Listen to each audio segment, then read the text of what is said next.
Canadian Prime Minister Justin Trudeau let Canadian pro-lifers know exactly where they stand.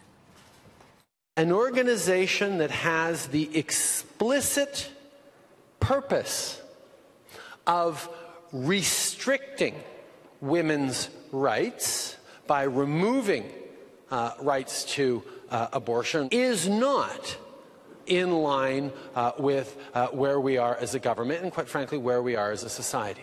In Canada. So what message is he trying to send to us, maybe? Here to discuss is Jeannie Mancini, president of the March for Life, which is being held on Friday in Washington, D.C. What's your reaction to Prime Minister Trudeau? Honestly, I think he's a little bit out of touch. He doesn't need to look far to see that 8 out of 10 Americans for the last 10 years have wanted to limit abortion more than it's limited, at least in the United States. And mostly, I'd love to extend an invitation to the Prime Minister to come to the March for Life on Friday, because he will see who's really out of touch with mainstream America. Well, it's pretty ironic because this was for a youth summer program, right? I've been to the March for Life. It's a very young movement. It's filled with young people. It's amazing. It's also a pro-science movement. I have 8 kids, Jeannie. I've seen a 4D ultrasound many times, and it strikes me whenever I see those that the pro-choice movement are really anti-science.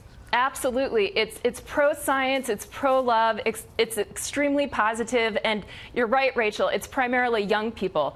We are literally the largest human rights demonstration that happens annually around the world, and we're 45 years strong. I mean, it's astounding when you consider that we've lost over 60 million Americans to abortion, and right. To the Prime Minister, I just would really want to talk to him about this is the most significant human rights abuse of today. But isn't it also in Canada? I mean, what happens in Canada often comes down to us. I mean, this is an effort to silence pro-lifers, isn't it? I mean, this is a sign of intolerance. You can't, if you have a pro-life view, you're not welcome to share it, or else you're kicked out of this program.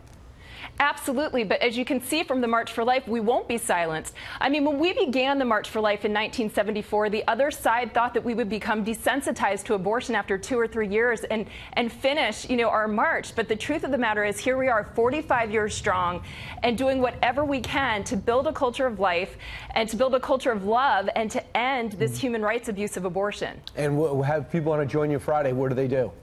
marchforlife.org, and we're on all the different social media outlets, so be sure to follow us. What we really ask is that people share their stories about human dignity with the hashtag #WhyWeMarch.